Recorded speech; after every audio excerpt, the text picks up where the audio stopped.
Mayor Morial, welcome. Good to have you with us. I assume that the sort of soggy, great to have you with us, that the sort of soggy economic numbers that that have come out in the past couple of days, yesterday on income, today the jobs report, would lead you to be even more strongly in favor of a robust stimulus package. Ty, a robust stimulus package is what is needed to really help Americans continue to survive through this very difficult pandemic and economic downturn. The numbers don't surprise me because the earlier stimulus, the enhanced unemployment and the various injections into the economy are now ending.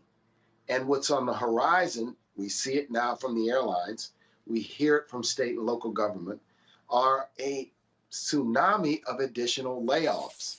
Congress should have acted months ago. The Senate has drug its feet. We need a $2 trillion at least stimulus. We need it to enhance unemployment benefits. That'll boost consumer spending. We need to help state and local governments, and certainly the airlines and others. But we've got to put money in the hands of those most vulnerable. Those are the unemployed. Those are people who are facing evictions and foreclosures. Now is the time to act.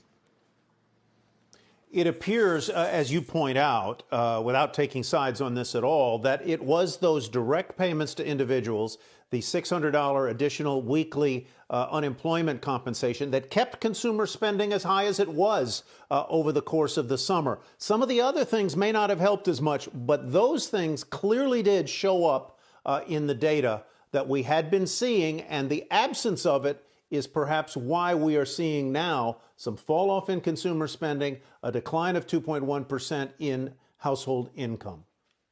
So, you know, Ty, there's some basics about the economy. And one of the basics is that consumer spending is the primary driver.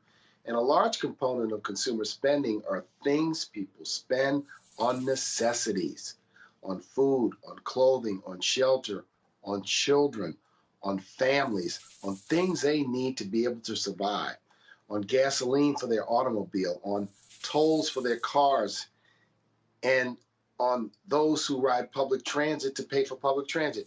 These are necessities of life. And when you put the money in the hands of people with enhanced unemployment benefits and with stimulus checks, you are absolutely going to give a boost to the economy. And the boost is not a boost so you have a booming economy. We are now in a survival mode. And I think with winter looming on the horizon, with the number of cases beginning to tick up in many instances, with now people seeing that even the president of the United States can be infected, that no one is immune, that this is not a hoax, that this is not fake news, that this is not made up, that this is a serious pandemic that we face. Congress should have acted before. I hope the wherewithal is there to recognize that when we say we need a stimulus, it's not for a talking point. It's not for symbolism. It's not, quote, for re-election. It's because people need it. Shepard Smith here. Thanks for watching CNBC on YouTube.